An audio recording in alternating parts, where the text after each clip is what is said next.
রাধে রাধে রাধে বন্ধুরা, অমৃত কথা বাংলা চ্যানেলের নতুন পর্বে আপনাদের সকলকে স্বাগত জানাচ্ছি। মা লক্ষ্মী দেবীর অশেষ কৃপা পেতে অবশ্যই কমেন্ট বক্স জয় মা লক্ষ্মী। এই পর্বের বিষয় হলো অগ্রহায়ণ মাসে প্রতি বৃহস্পতিবার লক্ষ্মী পুজোর পাঁচালী ব্রত কথা তিনু নাথের পালা জানবো এই ভিডিওর মাধ্যমে। ভিডিওতে যাবার আগে অমৃত কথা বাংলা চ্যানেলটিকে অতি অবশ্যই সাবস্ক্রাইব করুন, লাইক করুন এবং শেয়ার করুন, আর ধার্মিক নোটিফিকেশন ঘন্টাটি বাজিয়ে দেবেন। অগ্রহায়ণ মাসের প্রতি বৃহস্পতিবার লক্ষ্মী পুজো পাঁচালী ব্রত কথা তিনু নাথের পালা। তিনু নাথ নামে ছিল এক দ্বিজ বর। বাল্যকালে পিতা মাতা গেল লোকান্তর। দয়ালু ব্রাহ্মণ এক প্রতিবেশী ছিল।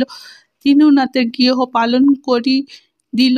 মাঠে মাঠে দিলু নাথ গোধন চড়াই। গৃহেতে ফিরিয়া দিলু বাসি ভাত খায়। দেখিতে দেখিতে কিছু দিন কেটে গেল।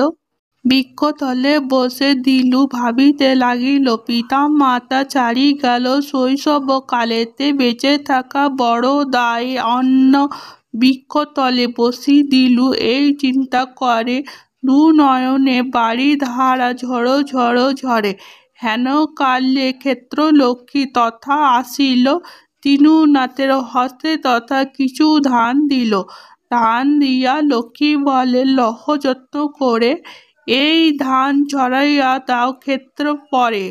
তিনু নাথ ধান লইয়া ক্ষেত্রেতে ছড়াইয়া দিল। পরদিন তিনু নাথ স্বর্ণ ধান্য পাইয়া স্বদেশের মহারাজ শুনিতে পাইল। দৈবকৃপা বলি রাজা বুঝিত না। তিনু নাথের অন্তঃপুরে করিয়া আনাইয়া রাজ্যকন্যা তার হস্তে করি অর্পণ।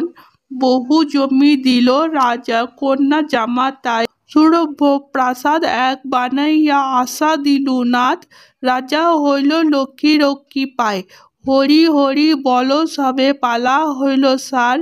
ইতি অগ্রহায়ণ মাসে লক্ষ্মী পূজার পাঁচালী ব্রত কথা এখানেই সমাপ্ত। জয় মা লক্ষ্মী দেবীর জয়। অমৃত কথা বাংলা চ্যানেলে সম্পূর্ণ ভিডিওটি দেখার জন্য আপনাদের অনেক অনেক ধন্যবাদ। রাধে রাধে।